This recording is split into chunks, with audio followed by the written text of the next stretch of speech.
Welcome to my channel. আজকে আমরা শিখব খুব গুরুত্বপূর্ণ কিছু সাবজেক্ট ভাগ এগ্রিমেন্টের এমসিকিউ, যেগুলো বিগত বিভিন্ন পরীক্ষায় রাজ্য সরকার বা কেন্দ্র সরকারের বিভিন্ন পরীক্ষায় কমন আসে। এবং আমরা যখন এটা প্র্যাকটিস করব, সে প্র্যাকটিস করার সময় আমরা দেখব যে কখন আমাদের বিভাব ব্যবহার করতে হয়, কখন আমাদের হ্যাভ ভাব ব্যবহার করতে হয়। কারণ আমাদের এই ধরনের এমসিকিউ প্র্যাকটিস করতে গেলে বা পরীক্ষার সময় যখন আমরা কিন্তু কখন বিভাব এবং হ্যাভ ভাব কখন ব্যবহার করতে হয় যেটা না ভেবে আমরা কিন্তু ভুল করে আছি। আমরা সেটাও কিন্তু দেখে নেব। প্রত্যেকটা রুলস তোমরা যদি দেখো, প্রত্যেকটা প্রশ্ন দেখতে পাবে যে প্রিভিয়াসলি কীভাবে এটা রিপিট করেছে। তোমরা এখান থেকে 100% কিন্তু কমন পাবে এবং 100% কিন্তু অ্যাকুরেসি চলে আসবে। এই ভিডিওটা দেখার পর কোনো রকম এমসিকিউ নিয়ে সাবজেক্ট এগ্রিমেন্টের তোমাদের কোনো প্রবলেম থাকবে না। প্রত্যেকটা কোশ্চেন আমি ডিটেলসে অ্যানালাইসিস করছি। চলো শুরু করা যাক আজকের ক্লাস। আমরা প্রথম যে প্রশ্ন দেখতে পাচ্ছি সেটার নাম হচ্ছে one of the boys dash appeared in the exam. এই প্রশ্নটা তোমাকে দিয়েছে। এবার তোমাকে 4টে অপশান দেবে, অ্যামিজারের থেকে বিভাব থেকে একটা দেবে আর হ্যাভাজার থেকে একটা দেবে। ঠিক আছে, এবার আমাকে দেখতে হবে যে আমি প্রশ্নের যে উত্তরটা নেব সেটা বি ভার্বের নেব না হ্যাভ ভার্বের নেব। প্রথম চয়েসটা কিন্তু এটা হওয়া উচিত। যখন দেখবে তোমাদের অপশানটা, পরীক্ষার অপশানটা বিভাব এবং হ্যাভ ভাব যে দেবে, তখন তোমরা কিন্তু চেষ্টা করবে যে বি হবে না হ্যাভ হবে, এইটা আগে সিলেক্ট করার। এটা করার যে টেকনিকটা আমি প্রথমে দেখিয়ে দিচ্ছি। তোমরা পুরো যে প্রশ্নগুলো করব প্রত্যেকটা ক্ষেত্রে কিন্তু একই নিয়ম হবে। সেটা কি? এই যে দেখো, শূন্যস্থানের পরে প্রথম যে ভাবটা থাকবে, এই যে শব্দটা, এই যে অ্যাপিয়ার্ড নামক যে শব্দ দেখতে পাচ্ছ, অ্যাপিয়ার্ডের বাংলা মানে কি? অ্যাপিয়ার্ডের মানে হচ্ছে উপস্থিত হওয়া। ঠিক আছে, এবার দেখো পরীক্ষা কারা দেয়? পরীক্ষা দিচ্ছে বয়েজরা, দিচ্ছে পরীক্ষা। তা বয়েজরা যখন পরীক্ষা দিচ্ছে তখন তারা নিজেরা উপস্থিত হচ্ছে বলে পরীক্ষা দিতে পারছে। অর্থাৎ অ্যাপিয়ারটা কিন্তু তারা নিজেরাই হচ্ছে মানে নিজেরাই কাজটা করছে। এই ভাবটা যদি তোমরা বুঝতে পারো, কাজটা যদি যারা নিজেরাই করে, নিজেরাই সেটা ব্যবহার হয়, তাহলে কিন্তু সেটা হবে হ্যাভ ভার্বের দিকে চলে যাবে। আর যদি দেখো যে তারা নিজেরা করছে না, তাদেরকে দিয়ে করানো হচ্ছে, বা তাদের কোনো শারীরিক বা মানসিক কোনো অবস্থা বা অ্যাডজেক্টিভে ব্যবহার করা আছে, অর্থাৎ শূন্যস্থানের পরে যে ওয়ার্ডটা দেওয়া আছে সেটা কোনো অ্যাডজেক্টিভ বা সেটা এমন একটা শব্দ যেটা ওই আগের যে সাবজেক্ট সে করছে না, তখন কিন্তু বিভাব হবে। আমার যে কথাগুলো আমি তোমাদেরকে বললাম, এটা কিন্তু কি পয়েন্ট, এটা কিন্তু কোথাও কোনো বইতে লেখা থাকে না বা বলে দেওয়া যায় না বা বলে দেওয়া হয় না। তোমরা এই কথাগুলো বাড়িতে খাতায় লিখবে। আর একবার রিপিট করছি আমি, যখন দেখবে শূন্যস্থানে পরে যে ওয়ার্ডটা দিয়েছে সেই ওয়ার্ডটা যদি মানে ওই ডুভাবটা বা ওই শব্দটা আগে শূন্যস্থানের আগে যে সাবজেক্ট রয়েছে সে যদি নিজে কাজ করে, অর্থাৎ তার দ্বারা যদি নিজে কাজ করা বোঝায়, তাহলে হবে হ্যাভ ভার্ব। হ্যাভ ভার্ব মানে হ্যাভ হ্যাজ এর মধ্যে একটা হবে সিঙ্গুলার প্লুরাল। আর দ্বিতীয়ত যদি থাকে, যদি ওই ওয়ার্ডটা শূন্যস্থানের পরে ওই ওয়ার্ডটা যদি প্রথম সাবজেক্টে কোনো অ্যাডজেক্টিভ বোঝায়, কোনো শারীরিক বা মানসিক কোনো অবস্থাকে নির্দেশ করে, বা তার এমন একটা ভার্ব যেটা ওই ব্যক্তি করছে না, ওই ব্যক্তিকে করানো হয় বা করানো হচ্ছে, সেক্ষেত্রে কিন্তু বসবে বি ভার্ব। তাহলে অ্যাপিয়ার যেহেতু নিজে হচ্ছে, তাহলে এখানে একদম এটা ক্লিয়ার হয়ে গেল যে আমরা কিন্তু এখানে কী ব্যবহার করব না, আমরা এখানে কিন্তু বি ভার্ব অর্থাৎ ইজ ব্যবহার করব না, আর ব্যবহার করব না। অর্থাৎ উত্তরটা হবে হ্যাজ আর হ্যাভের মধ্যে একটা হবে। এবার হ্যাজ হচ্ছে এস মানে হচ্ছে সিঙ্গুলার ভার্ব, আর এস না থাকা মানে হচ্ছে সেটা প্লুরাল ভার্ব। এবার আমাকে মুখস্থ করতে হবে কি, সেটা কি করতে হবে? ওয়ান অফের নিয়মটা মুখস্থ করতে হবে। ওয়ান অফ দিয়ে যদি বাক্য শুরু থাকে, তাহলে এর পরে ভাব সবসময় কী হবে? সিঙ্গুলার হবে। সবসময় কী হবে? সিঙ্গুলার। তাহলে ওয়ান অফের পরে ভাবটা যদি সবসময় সিঙ্গুলার হয়, তাহলে আমার কিন্তু অপশানে পড়ে আছে কি হ্যাজ আর হ্যাভ। তাহলে এস মানে বলেছি সিঙ্গুলার ভার্ব, এস না মানে হচ্ছে প্লুরাল ভার্ব। তাহলে এস আছে কোনটা? হ্যাজ। তাহলে উত্তরটা কী হবে? Has appeared in the exam. তাহলে উত্তরটা কী হবে? One of the boys has appeared. তাহলে ওয়ান অফ কেন হলো? এবার তোমাদেরকে এই টেকনিকটা শিখিয়ে দিই, তাহলে তোমাদের পরীক্ষার সময় কোনো গোলাবে না। দেখো, এই যে শূন্যস্থানে এখানে আমার কী বসাতে বলছে? এখানে একটা ভার্ব বসাতে বলছে। তাহলে আমি এখানে এর আগে একটা মনে মনে স্ল্যাশ করি, স্ল্যাশ দিলাম। এবার ওয়ান অফ থেকে শুরু করে বয়েজ পর্যন্ত এটা কিসের ঘর হলো? এটা হচ্ছে সাবজেক্টের ঘর। দেখো, আমি যেভাবে তোমাদেরকে শেখাচ্ছি কোনো জায়গায় কিন্তু কোনো টেকনিক নেই, এটা কিন্তু আমি যাদেরকে পড়াই, আমি যাদেরকে শেখাই তাদেরকে বোঝা দেখে তাদের সমস্যা অনুযায়ী, কারণ তারাই তো তোমাদের মতন একজন কম্পিটিটর, তো তাদের সমস্যা অনুযায়ী এই যে ট্রিক্সগুলো বলছি এটা কিন্তু তাদের সমস্যা থেকে হয়েছে। বের করেছি আমি। এই ট্রিক্সগুলো কিন্তু ইউনিক এবং তোমরা কিন্তু লিখে প্র্যাকটিস করবে। তো যেটা বলছিলাম, এই যে সাবজেক্টটার ঘর হলো, 1 থেকে শুরু করে বয়স পর্যন্ত সাবজেক্টের ঘর হলো, তাহলে এখানে যদি কোনো প্রিপোজিশন থাকে ঘরের মধ্যে, তার আগেরটা হচ্ছে মেন সাবজেক্ট হবে। অর্থাৎ এখানে যে প্রিপোজিশন কী আছে, অফ, তাহলে অফের আগে কে বসে আছে, 1, এই 1টা হচ্ছে মেন সাবজেক্ট। এই 1কে দেখেই কিন্তু ভাবটা এখানে বসবে সিঙ্গুলার বা প্লুরাল, ঠিক আছে? এখানে কিন্তু 1কে দেখেই বসবে সিঙ্গুলার।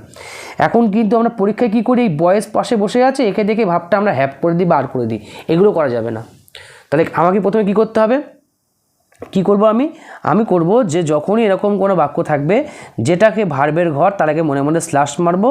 তার আগে পুরোটা হচ্ছে কিসের ঘর, সাবজেক্টের ঘর। সাবজেক্টের ঘর, সেই সাবজেক্টের ঘরে যদি কোনো প্রিপোজিশন থাকে তার আগেরটা হচ্ছে মেন সাবজেক্ট, যাকে দেখে ভাবটা সিঙ্গুলার কিংবা প্লুরাল হবে, এটা আমি ডিটারমিনেট করলাম। আমরা শিখে গেলাম, খুব ইউনিক কিন্তু, তাই না? তো এবার আমরা উত্তরটা পেয়ে গেছি। এবার দ্বিতীয় প্রশ্নে চলে যাই। কী লেখা আছে, এ নাম্বার অফ গার্লস। আবার সেই স্ল্যাশ মারলাম এখানে। তাহলে এখানে অফের আগে কী বসে আছে, এ নাম্বার। তাহলে এ নাম্বারের নিয়মটা কি, এ নাম্বার অফ যখন বাক্যে থাকবে তখন এরপরে কি হয়, এরপরে ভার্ব হবে প্লুরাল, ঠিক আছে? এ নাম্বার অফ থাকলে ভার্ব হবে প্লুরাল। আর দি নাম্বার, দেখো 3 দাগে কী লেখা আছে, দি নাম্বার অফ। আর দি নাম্বার অফ থাকলে ভার্ব হবে সিঙ্গুলার। ওকে, আশা করি তোমরা বুঝতে পেরেছো। তাহলে এ নাম্বার অফ থাকলে ভার্ব হবে প্লুরাল, আর দি নাম্বার অফ থাকলে ভার্ব হবে সিঙ্গুলার। রুলস আমরা লিখে নিলাম। এখন সেটা বি ভার্বের সিঙ্গুলার প্লুরাল হবে না হ্যাভ ভার্বের সিঙ্গুলার প্লুরাল হবে, সেটা আমরা বুঝে নেব। কী লেখা আছে দেখো, প্রথমে 2 দাগে শূন্যস্থানের পরে লেখা আছে ওয়ার্কিং। তাহলে ওয়ার্কিং মানে কি, আইএনজি। তাহলে ভার্বের সাথে যখন আইএনজি থাকে তার আগে একমাত্র কি বসে, বিভার্ব বসে। ওকে, ভার্বের সাথে আইএনজি মানে হচ্ছে কি, বিভার্ব বসে। তাহলে এই বিভার্বটা যখন বসবে তাহলে এখানে কী কী বাদ চলে যাবে, হ্যাজ ভার্ব, হ্যাভ এবং হ্যাভ দুটো বাদ চলে গেল। তাহলে উত্তর কী হবে, ইজ এবং আর। তাহলে এ নাম্বার অফ মানে আমি কী বলেছি, এ নাম্বার অফ আমি বলেছি প্লুরাল ভার্ব। তাহলে ইজ এবং আর এর মধ্যে কোনটা এস দিয়ে আছে, ইজ হচ্ছে এস দিয়ে, তাহলে এটা হচ্ছে সিঙ্গুলার, আমার লাগবে প্লুরাল। তাহলে আমি কোনটা নেব, আর। তাহলে উত্তরটা কী হবে এখানে, তাহলে উত্তরটা এখানে হবে a number of girls are working together. উত্তর নিশ্চয় তোমরা বুঝতে পেরেছো। যদি বুঝতে না পারো আবার পিছিয়ে এসে তোমরা দেখার চেষ্টা করো। তাহলে ডি নাম্বার তাহলে কী হবে, প্লুরাল ভাব হবে না সিঙ্গুলার, ডি নাম্বার মানে সিঙ্গুলার ভাব হবে। এবার দেখো শূন্যস্থানে কী লেখা আছে, কাম লেখা আছে। আচ্ছা, কাম মানে তো আসা, কাম আসা, গো আসা। আসতে গেলে কী লাগে, পা লাগে। শরীরের কোনো অঙ্গ যদি ব্যবহার হয় তাহলে সেটা হচ্ছে ব্যক্তি নিজেই করছে। তো ব্যক্তি যখন নিজে করছে, নিজে করলে কিন্তু হ্যাভ ভার্ব, বি ভার্ব নয়। অনেকে আছে আর কাম বা ইজ কাম করে ভালো, এইটা কিন্তু ভুল। তাহলে কাম মানে সে নিজেই আসে। নিজে আসতে গেলে কী হবে, হ্যাভ ভার্ব বা হ্যাজের মধ্যে হবে। তাহলে কোনটা বাদ দেবো, ইজ এবং আর বাদ দেবো। তার ডি নাম্বার অফ মানে কী হয়, ভার্ব সিঙ্গুলার। তাহলে কোনটা সিঙ্গুলার, হ্যাজ সিঙ্গুলার না হ্যাভ সিঙ্গুলার? এই যে হ্যাজের সাথে এস আছে, এস ফর সিঙ্গুলার মনে রাখবো, ঠিক আছে? S for singular. তাহলে আমার এখানে উত্তরটা কোনটা হবে, হ্যাজ কাম। কেন হ্যাভ হলো না বুঝতে পেরেছো, কেন ইজ আর হলো না সেটাও তোমাকে বুঝিয়ে দিয়েছি।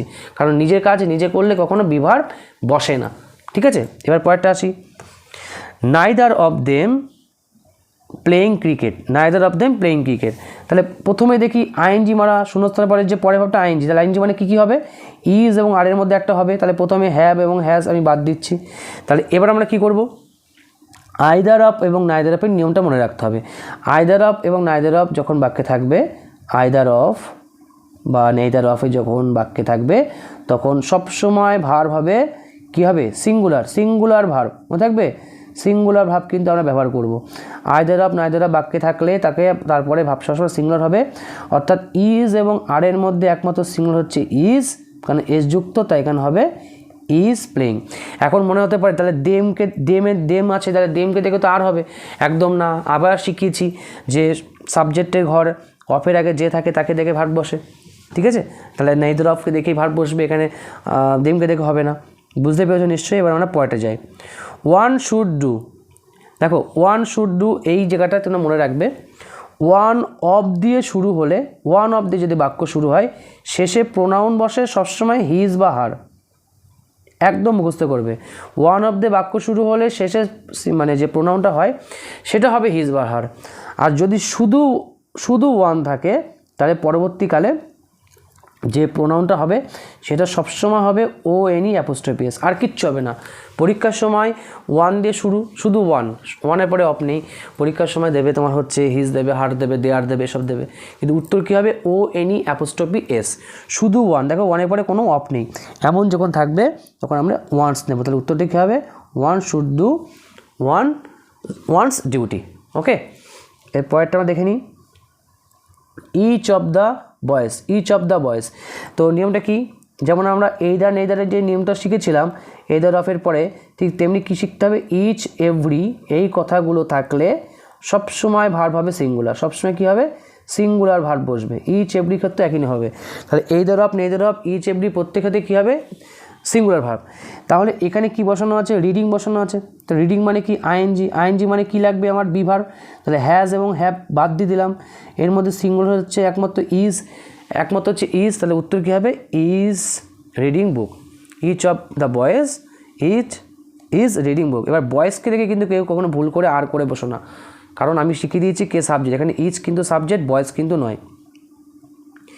এবার কি দেখা যাচ্ছে none of them dash come. তাহলে প্রথমে বলি কাম মানে কি নিজে আসা, কাম মানে নিজে আসা, তখন কী ভাব হবে না বি ভার্ব হবে না, তাহলে ইজ আর বাদ চলে গেল। এবার নান অফ মানে কি নান অফ দেম, তোমাদের মনে রাখবো যখন শূন্যস্থান পূরণ দেবে নান অফ দেম মানে সিঙ্গুলার লেখার চেষ্টা করবে, আর যখন এরর কারেকশানে নেইদার অফের পরিবর্তে, এটা মেনশন করে দিচ্ছি, নেইদার অফের পরিবর্তে যখন নান অফ বসবে তখন সেই নান অফ কিন্তু প্লুরাল ভার্ব নেবে। ওকে, এটা যেহেতু এখানে কোনো মেনশন করা নেই তাই আমরা এখানে সিঙ্গুলার নেব, none of them has come. এবার দেখো কী লেখা আছে হি অ্যান্ড শি, তাহলে কজন ব্যক্তি হলো এখানে অ্যান্ডরা যুক্ত দুজন ব্যক্তি, হি অ্যান্ড শি, তো দুজন ব্যক্তি হলে কী হবে প্লুরাল ভার্ব হবে। তাহলে আইএনজি মানে কি আইএনজি মানে হচ্ছে বিভাব নেব, তাহলে এখানে বিভাব কোনটা আছে ওয়াজ এবং ওয়ার আছে, এখানে আমাদের কোনটা হবে না হ্যাজ এবং হ্যাভ হবে না, কারণ আইএনজি থাকলে হ্যাভ আর হ্যাজ বসে না। তাহলে ওয়াজ এবং ওয়ারের মধ্যে কোনটা আমাদের নিতে হবে, যেহেতু প্লুরাল চেয়েছে তাহলে প্লুরাল হচ্ছে ওয়ার, কারণ এর সাথে এস যুক্ত নেই। তাহলে উত্তরটা কী হবে he and she were playing cricket, he and she সে এবং মানে দুটো ছেলে এবং মেয়ে তারা ক্রিকেট খেলছিল। এবার দেখো কী লেখা আছে, এটা কিন্তু পরীক্ষায় খুব কমন দেয়, হি as well as his brothers. এই অ্যাজ ওয়েল অ্যাজ কথাটা যখন থাকবে এর আগে যে সাবজেক্ট থাকবে তাকে দেখে কিন্তু ভার্ব হবে, এর পরে সাবজেক্টকে দেখে নয়, ঠিক আছে। অ্যাজ ওয়েল অ্যাজের আগে, তাহলে অ্যাজ ওয়েল অ্যাজের আগে কে বসে আছে হি বসে আছে, তাহলে হি মানে কি সিঙ্গুলার, তাহলে কী হবে এটা দেখো এখানে কিন্তু এভরিডে কথা লেখা আছে, দেখো লাস্টে কিন্তু লেখা আছে এভরিডে মানে কিন্তু সেটা প্রেজেন্ট টেন্সকে রিপ্রেজেন্ট করে, ঠিক আছে। এভরিডে রেগুলারলি যে কথাগুলো আছে, হ্যাঁ ডেইলি, এগুলো সব কিন্তু প্রেজেন্ট টেন্স। তো এখানে কী হবে না প্লেটটা বসবে না, কারণ প্লেট হচ্ছে পাস্ট টেন্স। তো প্লে এবং প্লেজের মধ্যে সিঙ্গুলার কোনটা প্লেস, আগেও বলেছি যে এস যুক্ত থাকলে সেটা সিঙ্গুলার হয়, তাহলে উত্তরটা কোনটা হবে উত্তরটা হবে এটা প্লেস ক্রিকেট। হি as well as his brothers place cricket, উত্তর কিন্তু ব্রাদার্সকে দেখে হলো না হিকে দেখে হয়েছে, হি সিঙ্গুলার তাই কিন্তু ভাবটা হয়েছে সিঙ্গুলার এস যুক্ত হয়েছে। এবার আমরা যাই হচ্ছে দেখো 10 দাগ লেখা আছে most of the land, most of দিয়ে যখন বাক্য শুরু হবে অফের পরে যে নাউনটা সেটা কিন্তু ইম্পর্টেন্ট, অফের পরে মোস্ট অফের পরে নাউনটা যদি আনকাউন্টেবল হয়, ল্যান্ড আনকাউন্টেবল নাউন বা ফুড এরা যদি আনকাউন্টেবল হয় তাহলে ভার্ব হবে কি ভার্ব হবে সিঙ্গুলার, ওকে। মোস্ট অফের পরে যদি আনকাউন্টেবল নাউন হয় ভার্ব হবে সিঙ্গুলার। এবার দেখো লেখা আছে শূন্যস্থানের পরে কী লেখা আছে ব্যারেন লেখা আছে, ব্যারেন মানে কি ব্যারেন হচ্ছে নিষ্ফলা, অর্থাৎ যেখানে কোনো কি হয় না মানে চাষবাস হয় না, তাহলে এটা একটা অ্যাডজেক্টিভ ফর্ম, অ্যাডজেক্টিভ হলে বিভাব বসে, তাহলে ইজ এবং আর এর মধ্যে উত্তর হবে হ্যাজ এবং হ্যাভ হবে না। তো যেহেতু সিঙ্গুলার বলেছি হবে কারণ মোস্ট অফের পরে আনকাউন্টেবল নাউন বসে আছে, তাহলে উত্তরটা কী হবে ইজ, তাহলে উত্তরটা হবে most of the land is barren. আশা করি তোমরা বুঝতে পেরেছো। এরপরটা আমরা দেখে নিই। এবার আমরা 11 দাগের যে প্রশ্নটা সেটা দেখে নিই। দেখো লেখা আছে most of the boys dash going to school, এই কথাটা লেখা আছে মোস্ট অফ দ্য বয়েজ। তাহলে এখানে মোস্ট অফের পরে যে নাউনটা আছে, এই যে আর্টিকেল দিয়ে যে নাউনটা আছে বয়েজ, সেটা কি সেটা প্লুরাল ফর্মে আছে। তাহলে মোস্ট অফের নিয়মটা কী শিখলাম? মোস্ট অফের পরে যদি গোনা যায় না এমন নাউন থাকে তাহলে সেই নাউনটা হবে সিঙ্গুলার, ভাবটাও হবে সিঙ্গুলার। মোস্ট অফের পরে যদি এমন নাউন থাকে যে সেই নাউনটা গোনা যাচ্ছে, যেমন বয়েজ এখানে গোনা যায়, একটা বালক দুটো বালক এরকম করে গোনা যায়, তাহলে সেটা হবে প্লুরাল ফর্মে এবং ভাবটাও হয় প্লুরাল ফর্মে।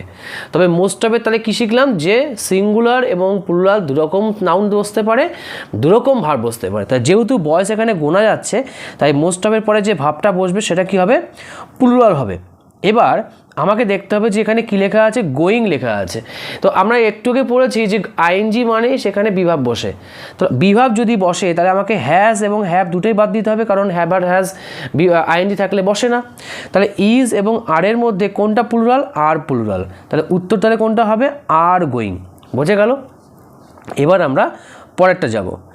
The boys along with their father, the boys along with their father, এই যে কথা লেখা আছে, এই অ্যালং উইথ কথাটা মনে রাখবে অ্যাজ ওয়েল অ্যাজ কথাটার সাথে, অ্যাজ ওয়েল অ্যাজ এবং অ্যালং উইথের নিয়মটা হচ্ছে সেম।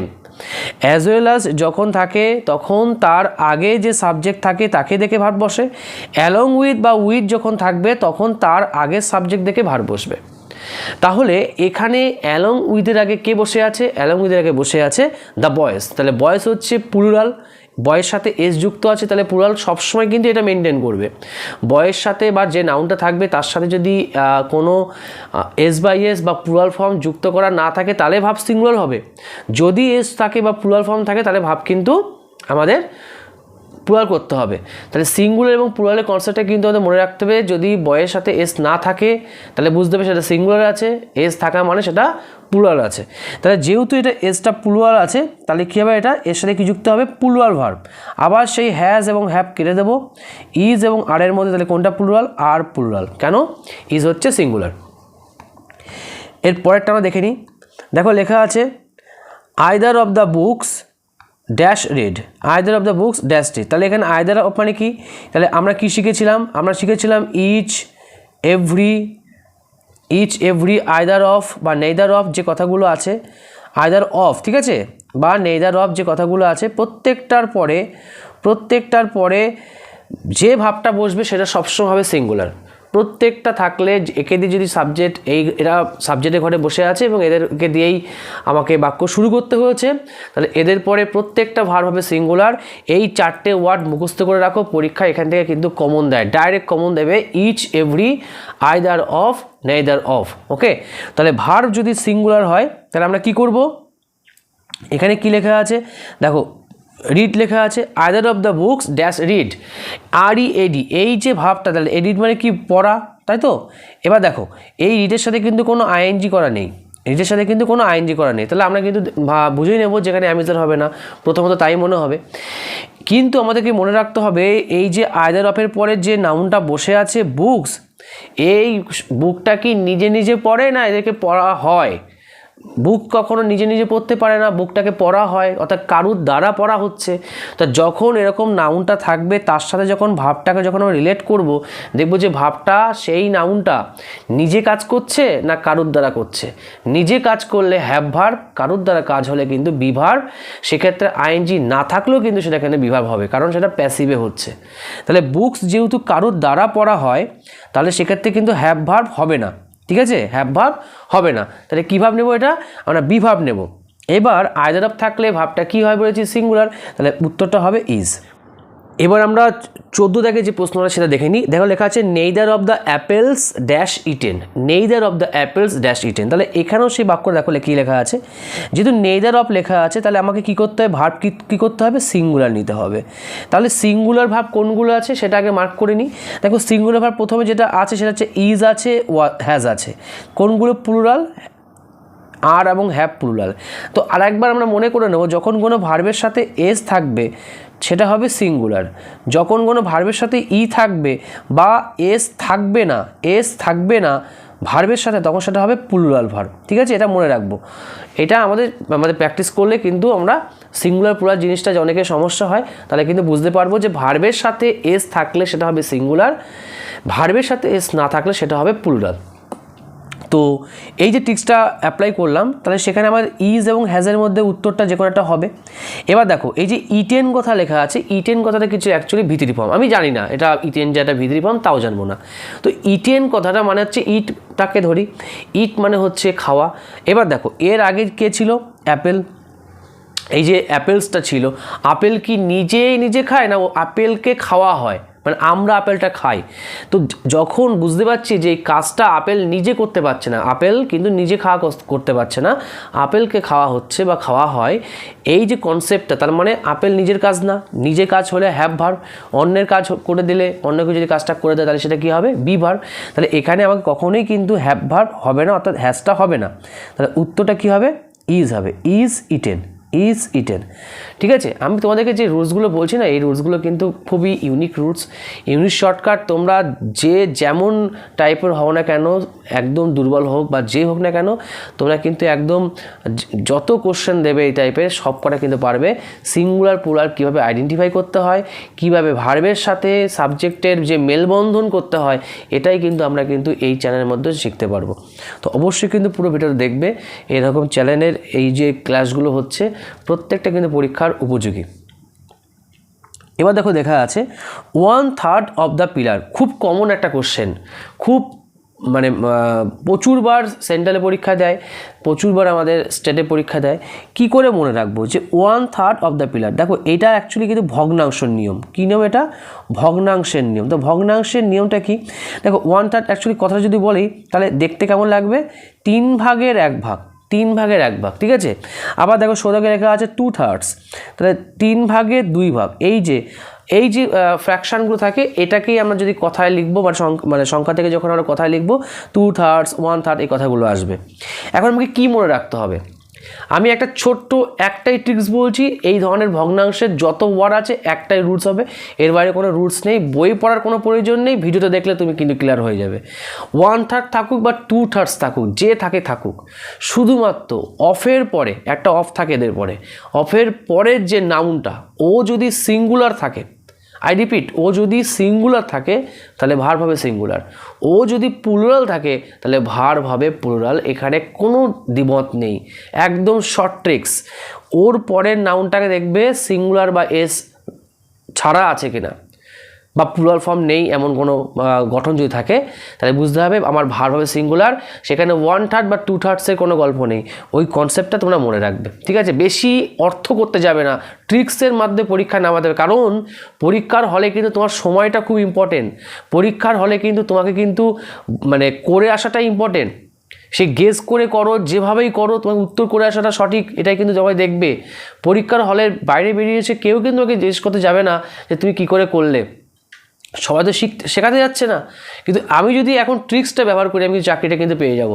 অর্থাৎ সময়কে আমাকে কিন্তু আগে গুরুত্ব দিতে হবে, অবশ্যই বুঝতে হবে, কিন্তু সময়টা ট্রিক্সটা অ্যাপ্লাই করে বুঝতে হবে, নাহলে কিন্তু দেরি হয়ে যাবে জিনিসটা। তো যেটা বললাম আমরা যে এখানে 1/3 পরে অফের পরে যে নাউনটা দেওয়া আছে সেটা পিলার, পিলারের সাথে কোনো এস নেই, কোনো এস নেই। তাহলে এখানে যে ব্রোকেন শব্দটা বসানো আছে, তাহলে এই জায়গাটায় আমাকে কিন্তু ভাবটা নিতে হবে সিঙ্গুলার ভার্ব। আবার 2/3 পরে যে অ্যাপেল কথাটা লেখা আছে, অ্যাপেলের সাথে কিন্তু এস নেই, এই অ্যাপেলের সাথে কি নেই? এস নেই। তাহলে আমাকে কিন্তু ভাবটা নিতে হবে সিঙ্গুলার। যদি অ্যাপেলস থাকতো ভাব নিতে প্লুরাল, তাহলে যেহেতু সিঙ্গুলার নেব তাহলে কোন ভার্বগুলো বাদ দেবো? প্লুরাল যে ভার্বগুলো সেগুলো বাদ দেবো। কী করে চিনবো কোনগুলো প্লুরাল? আবার সে শিখেছিলাম, ভার্বের সাথে এস না থাকলে, ই থাকলে সেটা প্লুরাল হবে। তাহলে কী বাদ দেবো? আর বাদ দেবো এবং হ্যাভ বাদ দেবো। তাহলে ওয়াজ এবং হ্যাজের মধ্যে। এবার প্রশ্ন হচ্ছে যে আমি এখানে ওয়াজ নেব না হ্যাজ নেব। দেখো এখানে ব্রোকেন বলতে ভগ্ন অবস্থায় কথা হচ্ছে, সে ভগ্ন অবস্থায় আছে, এটা একটা অ্যাডজেক্টিভ ফর্ম, এটা একটা অ্যাডজেক্টিভ ফর্ম, অর্থাৎ কেমন অবস্থায় আছে? ভগ্ন। তো কোনো অ্যাডজেক্টিভ যদি বাক্যে বসে তাহলে তার জন্য কিন্তু সবসময় বসে বিভার। ঠিক আছে, তাহলে আমরা কিন্তু অনেক গ্রুপভাবে শিখলাম যে বিভাব কোথায় কোথায় বসে। আমি পরে একটা ভিডিও এরকমভাবে দিয়ে দেবো কোথায় কোন ভাবটা বিভাবটা বসে না হ্যাভাব বসে। তো এখন তোমরা শিখলে যে অ্যাডজেক্টিভ থাকলে তার আগে কিন্তু বিভাব বসে। তাহলে এখানে তাহলে কী হবে? এটা ওয়াজ ব্রোকেন, ওয়াজ ব্রোকেন। যদি এখানে ইজ থাকতো তাহলে ইজ ব্রোকেন হতো। এবার তাহলে পরেরটা কী হবে? তাহলে 2/3 of the Apple dash distributed. এই ডিস্ট্রিবিউট মানে কি? ভাগ করে দেওয়া। এখন দেখো ভাগ করতে গেলে কাকে লাগে? ব্যক্তি লাগে। অ্যাপেল তো নিজে নিজে ভাগ হতে যাবে না, তাহলে অ্যাপেলকে ভাগ করা হয়েছে, অ্যাপেলকে হয়েছে, অ্যাপেল নিজে হয়নি। তো যখনই ওকে করা হচ্ছে, এই সাবজেক্টটাকে যখন ভার্বের সাথে আমি মানে মেলবন্ধন করছি, দেখছি যে সে নিজে কাজ করতে পারছে না, তাকে করা হয়। তাহলে করা হয় মানে তাহলে কী করতে হবে, আমাকে প্যাসিভ মনে রাখতে হবে এবং বি ভার্ব ব্যবহার করতে হবে, জাস্ট এইটুখানি। অর্থাৎ এই যে ডিস্ট্রিবিউট নামক শূন্যস্থানের পরে যে ওয়ার্ডটা থাকবে সেই ওয়ার্ডটার সাথে ঠিক আগে সাবজেক্টের সম্পর্ক তৈরি করার চেষ্টা করো। যদি সে নিজে করে তাহলে হ্যাভ ভার্ব, যদি সে নিজে না করতে পারে বি ভার্ব, যদি আইএনজি থাকে তবেই তখনও বি ভার্ব করতে হবে, যদি অ্যাডজেক্টিভ থাকে শেষের যে শব্দটা শূন্যস্থানে পড়ে তখনই কিন্তু বি ভার্ব করতে হবে। এই থিমটা মনে রাখলে আর একটা ভুল হবে না, বি ভার্ব নেব না, হ্যাভ ভার্ব নেব। ওকে, তো এখানে তাহলে কী করতে হবে, আমার সিঙ্গুলার ভাব নিতে হবে। তাহলে সিঙ্গুলার ভাব যদি নিই তাহলে আমাকে ওয়ার এবং হ্যাভ বাদ দিতে হবে। ইজ এবং হ্যাজের মধ্যে উত্তর হবে কি ইজ ডিস্ট্রিবিউটেড, কারণ হ্যাজটা নেব না, কারণ ডিস্ট্রিবিউটেডটা সে নিজে করেনি, কারোর দ্বারা হয়েছে, কারোর দ্বারা হয়, সেই সেন্সে এখানে ইজ করলাম আমরা। এবার দেখি পরেরটা কি আছে, many a dash given a book by their teacher. তাহলে যখনই মেনি এ থাকবে আমাদের মনে রাখতে হবে মেনি এ, এটার পরে নাউনটা, যে নাউনটা বসবে সেটা হবে সিঙ্গুলার। প্রথমটা হবে নাউন সিঙ্গুলার, দ্বিতীয়ত হবে ভার্বটাও হবে সিঙ্গুলার, মনে থাকবে। তাহলে কী কী মনে রাখবো, মেনি এর পরে প্রথম যে নাউনটা একে যেন সিঙ্গুলার থাকে এবং তারপরে ভার্বটা, আগে কিন্তু ভার্ব পড়বো না, পড়ার নিয়ম হচ্ছে, যে কোনো রুলস পড়ার নিয়ম হচ্ছে সাবজেক্ট থেকে পড়তে শুরু করতে হয়, সাবজেক্ট দিয়ে তারপরে ভার্বে আসতে হয়, ঠিক আছে। হুট করে ভার্ব মুখস্থ করলে কিন্তু মানে আসবে না, দেখা গেলো এরর কারেকশানে নাউনটাই প্লুরাল দিয়ে দিয়েছে, ওটাই কিন্তু এরর হবে। তাহলে নাউনটা সিঙ্গুলার হতে হবে, ভার্বটা সিঙ্গুলার হতে হবে। তাহলে মেনি এর পরে যে বয়টা বোঝাচ্ছে সেটা সিঙ্গুলার আছে, তাহলে ভার্বটা কী নেবো, সিঙ্গুলার। তাহলে আর এবং হ্যাভ কেটে দেবো, কারণ এরা প্লুরাল ভার্ব, ইজ আর হ্যাজ নেবো। এবার দেখো, যেহেতু ইজ আর হ্যাজ নেব, আমাকে দেখতে হবে ইজটা হবে না হ্যাজ হবে।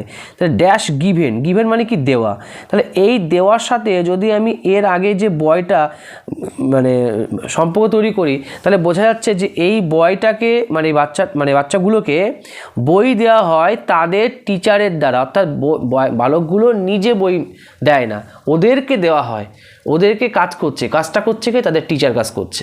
অর্থাৎ যে কাজ করছে সে কিন্তু এখানে সাবজেক্টের ঘরে বসেনি, সে পরে বসেছে বা সে নেই, সেক্ষেত্রে কিন্তু বিভাব বসবে।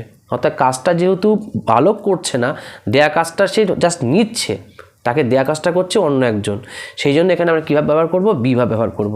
তাহলে উত্তরটা কী হবে, ইজ গিভেন। কেন ইজ হলো, ওই যে মেনিয়ে থাকলে কি বলেছি, সিঙ্গুলার। অর্থাৎ অর্থ কিন্তু প্রচুর, মেনিয়ে মানে হচ্ছে প্রচুর, বেশি, অনেক, কিন্তু গ্রামাটিক্যালি মেনিয়ের পরে ভার্ব বসে সিঙ্গুলার। এবার কি লেখা আছে দেখো, all the people, all the people লেখা আছে।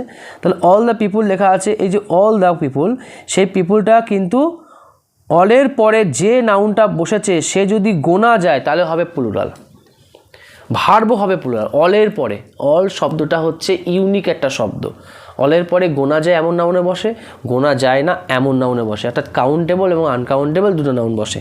তাহলে কি মনে রাখবো, অলের সাথে যদি কাউন্টেবল নাউন বসে তাহলে ভার্ব হবে কি হবে, প্লুরাল, ঠিক আছে, মনে থাকবে। অলের পরে যদি আনকাউন্টেবল নাউন বসে তাহলে ভার্ব হবে সিঙ্গুলার। কি করে মনে রাখবো, যেমন হচ্ছে all the water, all the water, তাহলে ওয়াটার গোনা যায় না, তাহলে আনকাউন্টেবল নাউন, তখন করতে হবে ইজ করতে হবে, মনে থাকবে। তাহলে এখানে শিখে গেলাম আমরা। তাহলে আমরা কী করবো, এটা all the people dash gathered, gathered মানে কি, জড়ো হওয়া, গ্যাদার্ড মানে জড়ো হওয়া। তাহলে পিপুল মানে তো অনেক লোক, একের বেশি লোক, একজন লোক মানে পার্সন, পার্সনের বেশি হলে পার্সনস হয় বা পিপুল হয়, পিপুল মানে জনগণ, অনেক। তাহলে আমাকে ভার্ব কী নিতে হবে, প্লুরাল ভার্ব নিতে হবে। তাহলে কোনগুলো অপশানে সিঙ্গুলার ভার্ব, ইজ সিঙ্গুলার বাদ, হ্যাজ ভার্ব বাদ দিতে হবে, আর এবং হ্যাভের মধ্যে হতে হবে। এবার আমাকে দেখতে হবে যে এখানে বি ভার্ব বসবে না হ্যাভ ভার্ব বসবে। দেখো গ্যাদার্ড মানে জড়ো হওয়া, তাহলে মানুষজন তো নিজেরা আসে বলেই তো জড়োটা হতে পারে, তাহলে জড়োটা কে হচ্ছে, তারা নিজেরাই হচ্ছে, তাহলে নিজেরাই কাজ করছে, নিজেরা কাজ করলে কি হবে, হ্যাভ ভার্ব। তাহলে উত্তরটা হবে হ্যাভ, উত্তরটা কি হবে না আর, তাহলে এখানে হবে কি হ্যাভ ভার্ব। অর্থ কিন্তু এইভাবে করতে হবে, তুমি তোমার মতো করে কিন্তু মানে করলে কিন্তু ভুল হয়ে যাবে। তোমাকে মিনিংফুল অর্থ যেটা করতে হবে সেটা কিন্তু এই সাবজেক্টের সাথে ভার্বের কম্বিনেশনটাকে করে, এটাই কিন্তু আমাদের গ্রামাটিক্যাল নিয়ম। তোমরা কিন্তু ওই যে আর গ্যাদার করলে ভালো লাগছে দেখতে, ভালো লাগছে শুনতে, আর অনেকের কিন্তু এটা অসুবিধা হয়, এটা কিন্তু নিয়ম নয়, তোমাকে গ্রামাটিক্যালি তোমাকে কিন্তু ভাবতে হবে। এবার তো কী লেখা আছে, the whole class. The whole কথা যখন থাকবে, যখনই দ্য হোল থাকবে সবসময় সিঙ্গুলার ভাব হবে। দ্য হোল শুধুমাত্র বসে আনকাউন্টেবল নাউনের সাথে বা সিঙ্গুলার নাউনের সাথে বসে, ঠিক আছে, মনে থাকবে। তাহলে দ্য হোল ক্লাস, তাহলে কী হবে ভাবটা সিঙ্গুলার। তাহলে সিঙ্গুলার মানে কি, তাহলে এখানে কোনটা প্লুরাল, আর এবং হ্যাভ প্লুরাল, তাহলে কোনটা ইজ এবং হ্যাজ। এই যে অফ আছে, অফ মানে কি বন্ধ, স্টপ, তাহলে এটা কি একটা অ্যাডজেক্টিভ ফর্ম, ক্লাসগুলো সব বন্ধ, কি অবস্থায় আছে না বন্ধ অবস্থায় আছে। তাহলে কোনো কিছু অবস্থাকে নির্দেশ করলে কি হয়, অবস্থাকে নির্দেশ করলে সেটা বিভার্ব হয়। তাহলে উত্তরটা হবে এখানে ইজ অফ টুডে, আজকে বন্ধ, সমস্ত ক্লাস আজকে বন্ধ আছে। এবার আমরা আসি কি এসেছি, দেখো লেখা আছে লাস্ট কোশ্চেনটা, a bunch of grapes dash ripe. তো এখানে যে ওয়ার্ডটা আছে প্রথমে আমাকে অপশান চলে যাই, দেখো যে 4টে অপশান আছে সেই 4টে অপশানের মধ্যে বি ভাব এবং হ্যাভ ভাব দেওয়া আছে। তোমাকে প্রথমে ডিস্টিংগুইশ করতে হবে আমি হ্যাভের দিকে যাব না বি ভাবের দিকে যাব। এই যে নিয়মটা তুমি যদি শিখে যাও যে বি ভাবের দিকে যাব না হ্যাভ ভাবের দিকে যাব, একবার যদি বুঝে যাও তাহলে কিন্তু উত্তর করতে সুবিধা হবে 50-50 চান্সে। তাহলে প্রথমে দেখি আমরা কী আছে, শূন্যস্থানের পরে কী লেখা আছে, রাইপ মানে কি পাকা। তাহলে পাকা কাঁচা এগুলো কি একটা অবস্থাকে নির্দেশ করে না, সে কেমন অবস্থা, পাকা অবস্থায়, সে কাঁচা অবস্থায়, সে ভালো অবস্থায়, খারাপ অবস্থায় বা এরকম কিছু।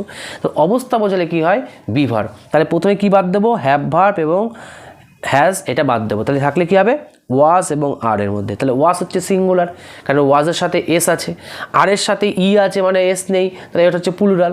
তাহলে আমাকে দেখতে হবে এবার ওই ওয়াজ সিঙ্গুলার হবে না আরটা প্লুরাল ফর্ম হবে, চলো দেখে নিই। তো যেহেতু আমরা কি বলেছিলাম প্রথমে যে সাবজেক্টের ঘর কি করে বুঝবো, যেখানে ভার্ব বসাতে হবে তার আগের পুরোটা ঘরটা হচ্ছে সাবজেক্টের ঘর। আমি আরেকবার তোমাদেরকে বুঝিয়ে দিই লাস্টে, যখন যেখানে ভার্ব বসাতে হবে অর্থাৎ এই জায়গাটায় তোমাদেরকে ভার্ব বসাতে হচ্ছে, কারণ এখান থেকে অপশান থেকে তুমি ভার্বই একটা কিছু পাবে। তো ভার্বের আগের ঘরটা পুরোটাই হচ্ছে সাবজেক্টের ঘর, ঠিক আছে। এটা বিরাট বড় টিক্স শিখছি কিন্তু আমরা। এই সাবজেক্টের ঘরে যে প্রিপোজিশনটা থাকবে, যদি কোনো প্রিপোজিশন থাকে, কোনো প্রিপোজিশন ইন অফ উইথ, যে কোনো preposition as well as, along with, together with, যত শব্দ থাকতে পারে, তার আগেরটা হচ্ছে মেন সাবজেক্ট হবে। তার আগেরটা মানে অফের পরে গ্রেপসটা নয়, আমরা ভুল করি, একদম কাছেই বসে থাকে বলে সেটাকেই নিয়ে নিই, একদম ভুল। এই সাবজেক্টটাকে আইডেন্টিফাই করার জানতে হবে। এই ট্রিক্সটা তোমরা কিন্তু মারাত্মক ট্রিক্স শিখলে। এই অফের আগে যে বসে আছে এ বাঞ্চ, তাহলে এ বাঞ্চ কি সিঙ্গুলার।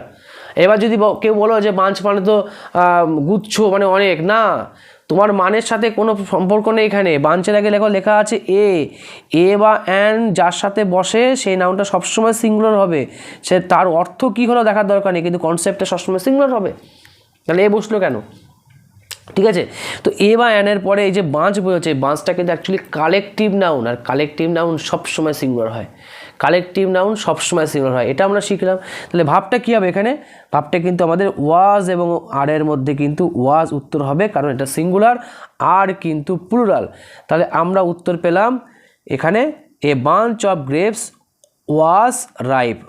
এবার গ্রেপসকে দেখে কিন্তু কখনো আর হবে না, ঠিক আছে, কেন হবে না আমি শিখিয়ে দিয়েছি।